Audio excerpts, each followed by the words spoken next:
Welcome to our podcast. I'm Jeff Pelletier. The purpose of our podcast is a simple question. Why is Israel important? Over the next many episodes, my partner Neil Johnson and I will seek to answer this question. There are just barely over 14 million descendants of Abraham, Isaac, and Jacob in the world today, and about 5.5 million of them live in Israel. The rest are scattered across and among the nations. For the sake of our podcast, Israel is both a country and a people. 2 episodes ago, you and I talked about the Jewish calendar, and we talked about the premise that when Peter is writing to the Jews in his epistle, and he says to the Jews, with the Lord, it's like he's reminding them, you'll remember the Lord, to the Lord, a day is like 1,000 years, and 1,000 years is like a day. And he's writing specifically to a Jewish audience, and he knows that they'll get that, right? He knows exactly that they get it. That's not going to be a mystery to them. They get it. So, and he introduces it to us, and we Gentiles, we evangelical Christians, we go, what?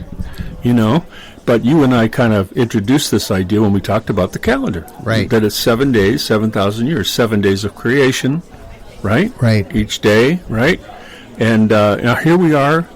We'd introduced the 7 important festivals on the Jewish calendar the last time we met. We talked about each one, and Passover is coming today, actually. As we do this, today is Passover. Right. So Passover is the first one. Right. In the calendar year, and it begins a week, right? Right. It's the day before, actually, of the week of unleavened bread. Correct. Of 7 days. Right. Here we are again. Their number shows up again. Right. So Passover is the initiating day. Right? That's exactly what it is. It's the initiating day. It's a good way to look at it. It's one of a number of 7s, and we're only pulling this out to show that God is not random. Mm-hmm. We have many pictures of a 6,000 or 7,000 year plan. 7 at the end of 7's the ultimate. 6,000 year plan when, according to our belief system, Jesus comes. Mm-hmm. And the festivals are intrinsically linked with that idea of consummation, a 7,000 year plan. Mm-hmm. And so Passover begins at sundown. Correct. On what Christians call Maundy Thursday. Sure. Right? That's whatever that means. I never understood what Maundy Thursday meant, but it begins at sundown on that day in the Jewish calendar. Right. Not in the Gregorian calendar, no. Which is what we go by when we find Easter. Right. We don't even know what that word means, right? Well, we do, but we're not going to use it. So Easter, right? That is driven by the sun, and where the sun is in the sky on a particular day following a full moon, something like that, right? But the Passover has a day, right? An actual day, right? It does have an actual day, and specifically when that is, the exact precise God's calendar. Yeah. We don't have it. In other words, I can't open up my 12-month Gregorian calendar, January through December, and say, well, wait a minute, let me open up God's calendar. But we know generally, basically, and the present Jewish calendar, as we call it, that the rabbis devised, has standing. But there's also issues with that as far as where in that calendar are we precisely, and there are objections to it as well. What's the directive in Leviticus?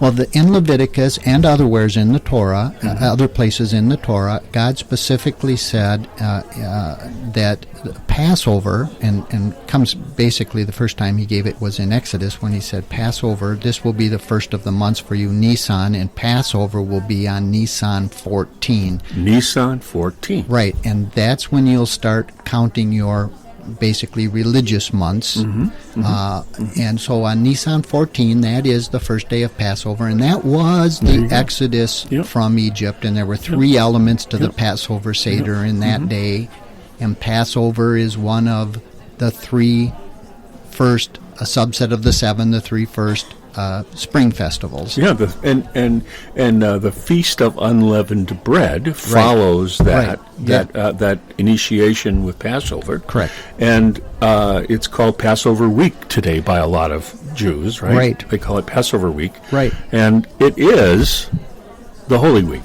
Right. Well, that's exactly one way of looking at it. I mean, isn't it interesting that while we are so often not knowing or understanding what God gave the Jews, His festivals for rehearsals, He calls them, they're rehearsals. They're also remembrances. They're set times. There's all these things that God calls them. He said they're my festivals. So while we call it Holy Week, and we have, as you referenced, the Easter and the Maundy, Thursday, and all these kind of things we've made up. But God said, I've specifically already laid these out, and there's nothing wrong, per se, Jeff, with any Christian, in my belief system, of observing other festivals or days. It's all fine. You can do that. I think the Jews did that too. We can look at their calendar, and they have certain fast days and certain holidays that were given outside of the Levitical Torah.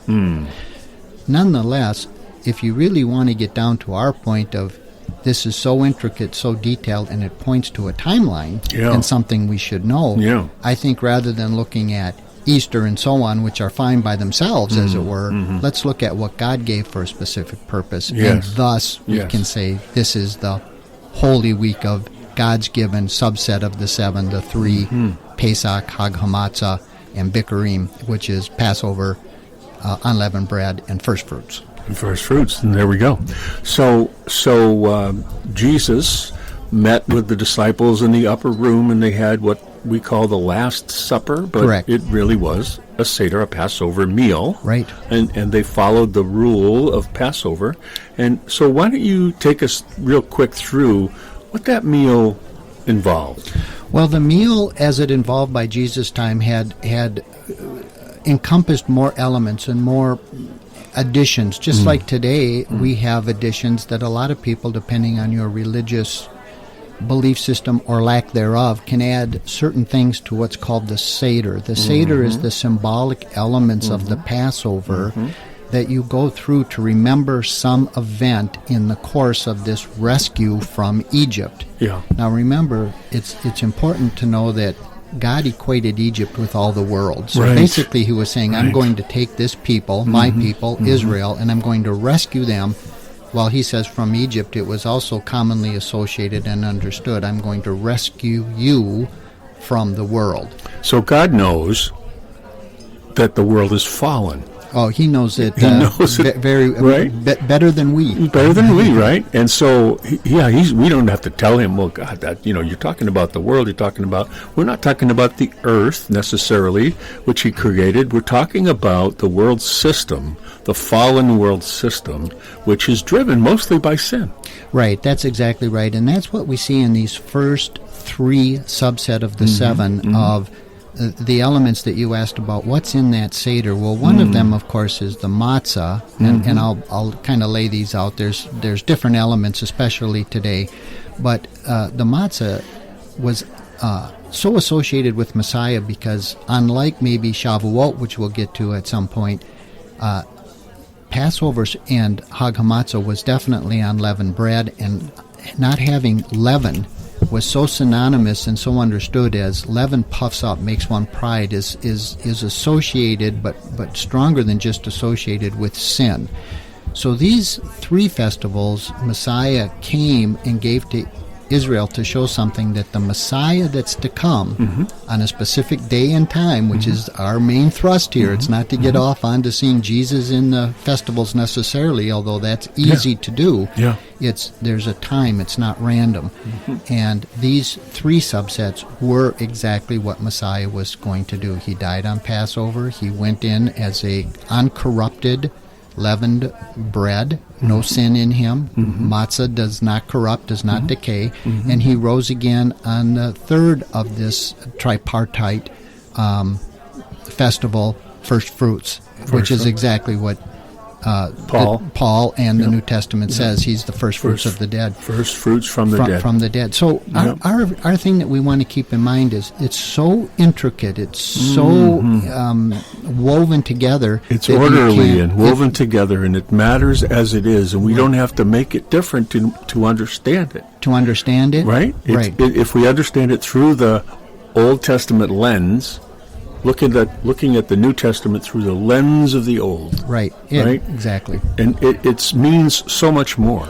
Well, it just gives you clarity. You can't look at the New Testament on its own, or you've made up some sort of hybrid kind of belief system of God. But nonetheless, in the Passover Seder, which means order, exactly as you said, there's an order to it. There's usually a number of elements, generally 5 or 6, that are symbolic elements today. It's not the meal. The meal is a separate meal that's good. You just eat it. But beforehand, you do this Seder process where you observe things. One of the things is this shank bone of a lamb, and we can see what that's to symbolize. Christians, of course, see Jesus, and of course, but it was the lamb that was sacrificed at the first Passover Seder, the first Seder that God gave, where he only gave 3 elements, right? And it's a lamb without spot or blemish. Right. Right. Exactly. And you brought it into the home and you examined it, just like Jesus was examined before they killed him. He was questioned and examined, and they tried to find fault, and they couldn't. That's what you do with a lamb. You bring it in, you examine it. So again, of course, as New Testament believers, it's easy to see these things that Jesus did, but once again, I'll try to keep... Our main point is just to show how intricate, how intertwined they are, but it's not random. We have this 7,000-year plan, and the festivals also are one light that shine some revelation on the idea that there's a culmination, and it's coming in our day. And that lamb, which is such an amazing thing, John the Baptist said, "Behold, the Lamb of God, right, who takes away the sins of the world." Correct. Of the world system, the broken, fallen world system, takes away all that sin, and then Jesus in Revelation is like a slaughtered lamb. Right. So that never goes away. No, the things that he did to show that he's intricately linked with Israel and the people, and he was this promise, are endless, and more that we don't even know about. But that slaughtered lamb in Revelation is a reference back to Passover. Of course. Yeah, it's amazing, right? I mean, it's intricately, as you keep saying, the word intricate. It's intricately connected. Yep, they're so interwoven that you can't parse out the separate pieces.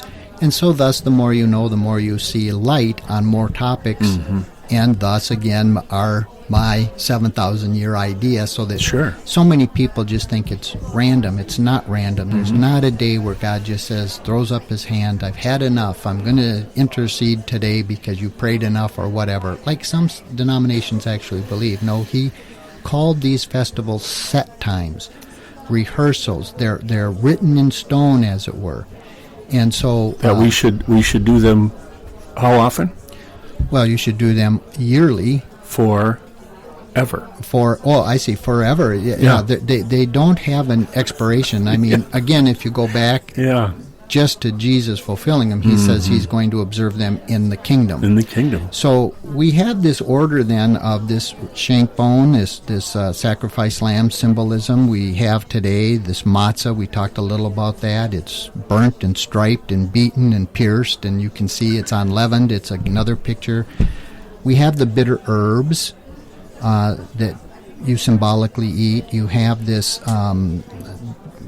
other thing called the hazeret, or they're also sort of a bitter herbs eaten with the matzah. You have this mixture of apples and nuts and wine. It's supposed to be symbolic of the mortar. And then usually you have something like a mortar for the bricks. For the bricks of when they were in Egypt. See, all of this is a remembrance of what was when you were taken out, and also a picture of a time yet to come. So when God gave this instruction, he said, you are to think of this as a first person, like this happened to you. This was your experience. This wasn't them then, those Jews then, those people who came out of Egypt, but this is you coming out of this world system. And I want to make the point about Passover that in the Exodus story, the last plague, if you like, was the destruction of every male child in Egypt. Correct.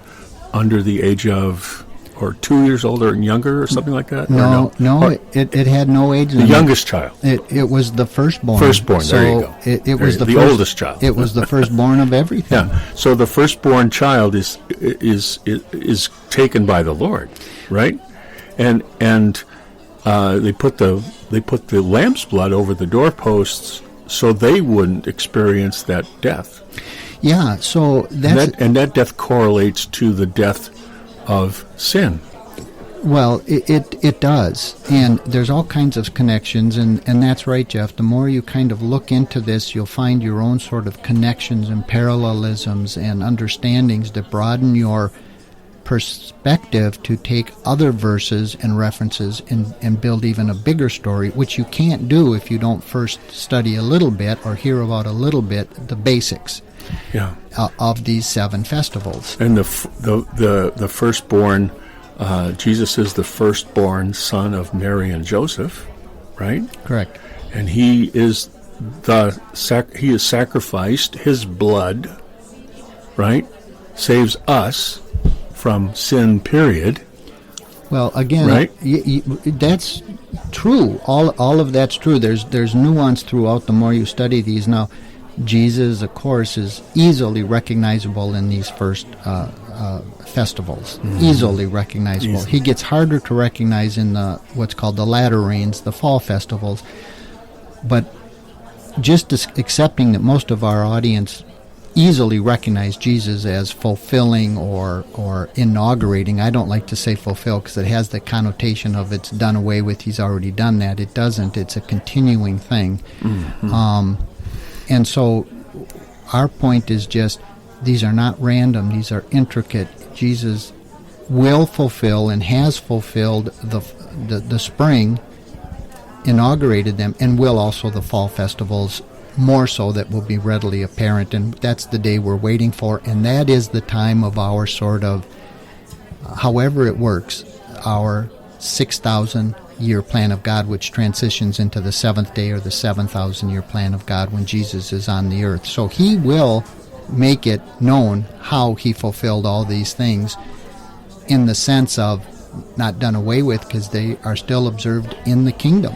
In the kingdom. The prophets still say you'll still come for these special festivals, these 3, Passover, Shavuot, and Sukkot, where it's mandatory you come to Jerusalem. So we just see again that there's a timeline, there's a reference. Some is easier to see than others. Generally these first few, because we have the luxury as Christians of reading the New Testament documents and looking backward and getting a little broader picture, but even that's going to change a lot. There's many people who think he's coming again on Passover and not at Sukkot, which again is a whole separate issue. Yeah. But it's the idea of, can you introduce to people who care about the documents that there's a specificity involved here. There's this interwoven intricacy that's so detailed, so precisely given, that once again, the more you know about each one and all of them together, the more you can develop your timeline and understanding and assurance therefrom that there's a plan. It's not random. And even though things will get dark and bleak and scary and hard, perhaps, I know there's a set time, because that's what God keeps saying. There's a set time for all this to accomplish. And these 7 festivals are indicative of the plan and how the plan unfolds. So, Neil, getting back to Passover, the matzah caught my attention. Sure. Because it's cooked without leaven, without any, and it's cooked quickly so it doesn't rise, and it's pierced so it doesn't rise, and it's crispy. It's well done, right? And sure. And you said it doesn't decay. It doesn't decay. Which is amazing. Right. But when Jesus said, "My body, which is broken," right. I mean, it's crispy, right? It cracks. And that's exactly what one of the elements that we see that's made its way, some kind of way, there's all kinds of explanations, but some kind of way, this idea of this, what's called the afikomen, this non-Jewish term, this Greek term, made its way into the Passover Seder, that there is matzah broken and hidden, wrapped up in a cloth and hidden away, which is again symbolic of a set time in the future when he'll come back, right? And it makes, he is the bread. And it makes it, he is the bread. He was born in the house of bread, Bethlehem, right? So all of these symbolisms and connections, but you can't make them apart from putting them in the basic foundational element of the Old Testament. And again, we can see that through these 7 festivals. So I think I said the last one of the. Well, the last thing you said was about the matzah being hidden. Well, and you're going to get to that, right? Well, I'll go a little further if you want. Basically, the matzah. I mean, there's all these different elements, and there's more, including the glasses of wine. But the matzah, that's hidden away and wrapped in a cloth. Well, again, that's symbolism that can have different meaning, but for us New Testament believers who believe in the Jewish Messiah, not the Messiah to the Jews, but the Messiah who is Jewish, right? He comes back with DNA that's Jewish. He's our Messiah. He's not the Messiah to the Jews. His body was broken, sinless. He didn't decay. He came back as the first fruits. In other words, he gave meat to each of those elements of the first subset of the 7. So the symbolism was satisfied in Christ. Okay, that's a good word I like better than fulfill, because people tend to think now it's done away with. So there you go. And then these different elements, they rehearse and they remember what happened, and they have meaning. You dip the carpus, that's the parsley, into salt water, and a picture again of salty tears or of the Red Sea experience. You take of these glasses of wine, which again is Jesus in the New Testament, drinking the different cups of wine, and one of the elements is even a cup for Elijah that's set out. A common traditional thing is a 5th cup even, and it just sits there and people wait for Elijah. Well, that's again what Jesus said, Elijah will come if you can handle it before the day of the Lord, referencing Malachi. So there's all these mystical elements that are still wrapped up that we don't know how precisely they will be fulfilled, as it were, but we see that they will be, and we read about it in the New Testament. And once again, I just want to stress this, it's not to get off on how easily it is to see that Jesus did these elements, but to show they are not random. There is a set time. And so as we talked about the different ways of reckoning time and the Gregorian calendar and the modern rabbinic Jewish calendar, even Jesus said, know the seasons, but it's consistent with what he said. I don't know the precise time. In other words, God knows how he counts these days, but we know generally a day is as 1,000 years and 1,000 years is as a day. And we know that a week can be years of weeks, and days can be days of weeks, and so on. God has a way of looking at it that we don't fully comprehend. But the good news, the transition from the 6th day or 6,000 years into the 7th day or 7,000th year, when Messiah comes back to Jerusalem, by the way, he lives in Jerusalem. He sends forth the Torah, the law from Jerusalem. He will begin to explain how God looks at days, and he will set the right time. Right now, we're just broadly saying these concepts of a day is 1,000 years and these epics of 2,000-year periods and a 7,000th year or 7th day completion, these are commonly understood, and we're just talking about them as seen in this particular section of also the 7 festivals shed light on that idea. Shed light on that idea. Okay. So this, to me, Passover initiates, or not initiates, but it gives us why we have a Messiah, why we need a Messiah. Well, I think that our understanding of Messiah, they have a different understanding of Messiah, but both will come together in a broader understanding. Both are true, right? Both are true. Both are true. They are entirely true, but they are looking for one part generally of a Messiah that Jesus, it's correct, and their argument is valid. He didn't do all that Messiah is supposed to do. Right. That's exactly right. That's correct. You can't blame him for that. No, not at all. I mean, that makes sense. Yep.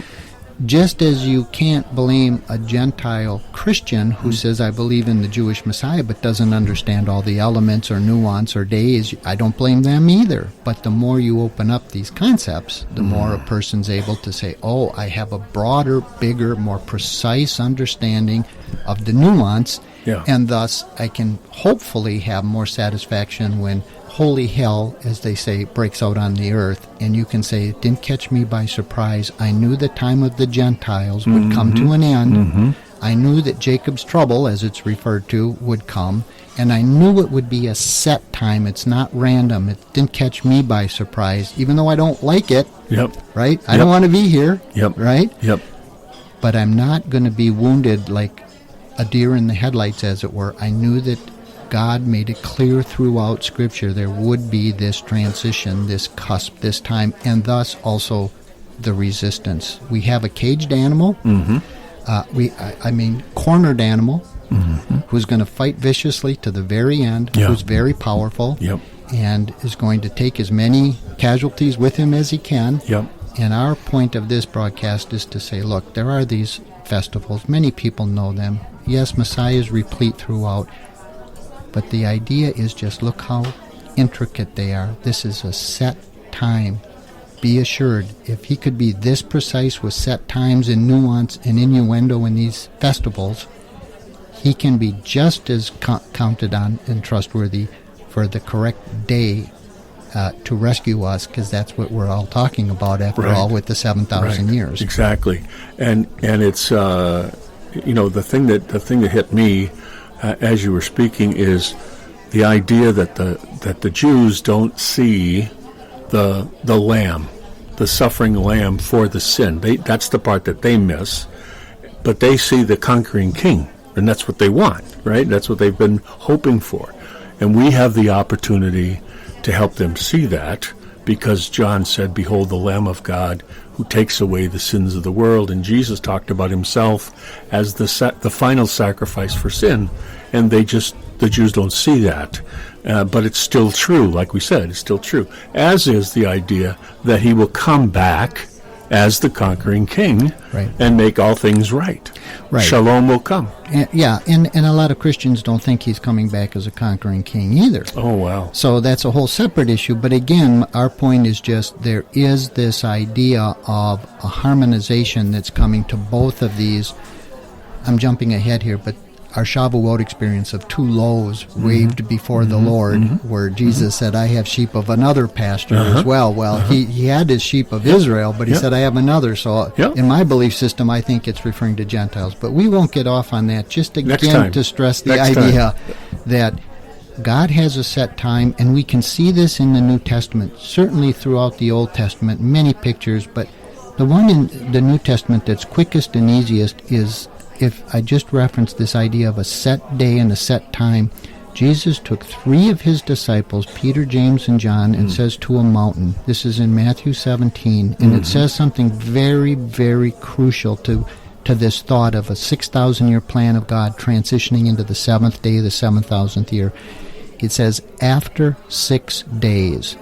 So after 6,000 years, he took 3 to a mountain, and guess what happened? Elijah, who's supposed to come before the great and dreadful day of the Lord, and Moses, who wrote of him, who wrote the Torah, appeared, and they all recognized who appeared to them, and Jesus transfigured into his glorified state. Jeff freaked them out, scared the wits out of them. And Peter started blabbing about, I'll build a sukkah and blah, blah. Well, of course, it's just showing he was freaked out just as you and I would be, right? So does that indicate it was during the Feast of Booths? Well, that it happened? Many people would say it certainly must, because why would he just blurt something out that's just so you could read that into it for sure. Elijah, he appeared representing the prophets, Moses, the law, and chronologically this would have occurred before the Last Supper, so you could say, this could have occurred, this transfiguration, this picture of seeing Messiah, which is exactly what Jesus said. Some of you won't die, right, till you see Messiah. And that's exactly what happened. Peter, James, and John saw the Messiah come. Glorified. Yes. They didn't die yet, obviously, because they were there. They were still there. And guess who exactly, as Malachi prophesied would happen, and as Jesus said, it will happen. Elijah. Elijah comes with Moses and appears. And all of this, again, just to put it into perspective, on the sixth day. So again, a precisely laid out plan of God. On the sixth day, so the correlation is that at the beginning of the 6,000th year, right, Messiah comes. Well, after 6 days. Right. And then, but that's the correlation. Right. Those 6 days are indicative. Right. And saying to us, the 6,000-year idea, that's true. Right. Right. That's actually true. Right. And so, again, we're just back to what we're saying. Is even in these festivals, you see reference of, like you said, Sukkot. You see reference of the Passover. You see, but all of them are also caught up in this idea of the 7 festivals, and if the New Testament is part of the Old, a continuous document, it should have pictures, and it has more, but that's a very simple one, after 6 days. So the 6,000 years, and after that, guess what we see? Messiah. And who's there? Eliyahu, Elijah, and Moshe, Moses. Just a staggering amount of things. Again, you go back to the two loaves of bread waved on Shavuot, and his 2 people appeared, and the northern kingdom of Israel and the southern of Judah, all these things, they just start kind of sifting into your understanding. The main thing being, God is not random. That's what we want to stress with this show. God has a plan. He has a Seder. He has an order. Right. Yes. And we're rehearsing and we're remembering at the exact same time. And preparing. Right. While we rehearse, we're preparing so that you said, like what you said a minute ago, we're not surprised. That's right. Because it's going to be a very terrible day with lots of confusing ideas and concepts. A horrific day. We're seeing that in our day with the Ukraine. We know another one's coming up. We did a show on these assaults on Israel soon. Israel is the epicenter. If you want to know what's happening, you must focus first and foremost on how's it happening in Israel, because everything in the Bible is how does it affect Israel. God has one specific judgment for people, tribes, kingdoms, nations, states, cities, countries, everything. How did you treat my people, Israel? And so if we want to know these things, what time are we in the forecast? How do I not get sifted like Peter did as an example for us? How do I not get, cut off at the knees easily by our adversary? I must hang on to the fact Israel is central, and there is a set time, and it's coming. This has been a great discussion for this episode of Israel. Why is the Middle East important? I look forward to how this continues to unfold. As you can tell, Neil and I enjoy talking about the subject as it helps us to get to the root of the matter about God and why Israel and the Middle East are so important. Thank you for listening to this podcast, and we would love to hear from you. Visit us at our home at Spreaker.com. Israel, why is the Middle East important? That's Spreaker.com. Israel, why is the Middle East important? And you can find us on Facebook using that same title. And you can email us at whyisthemiddleeastimportant@gmail.com. That's whyisthemiddleeastimportant@gmail.com. Love to hear from you. If you like what you hear, please invite your friends to the conversation. One thing Neil and I always say to each other is, I don't know. Because the only way we know is to not know. Once you have it all figured out, you stop learning. And that state of mind is what helps us to learn and grow. We invite you into that journey with us. From Neil Johnson and me, Jeff Pelletier, Shalom, and see you next time.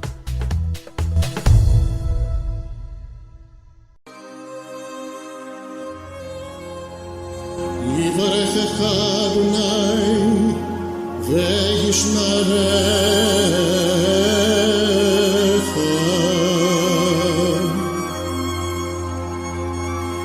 יאיר אדוני פניו אליך ויחונך,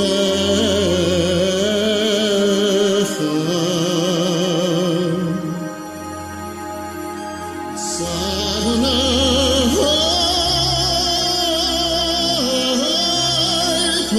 אליך ויעשה Hashem lecha. Shalom.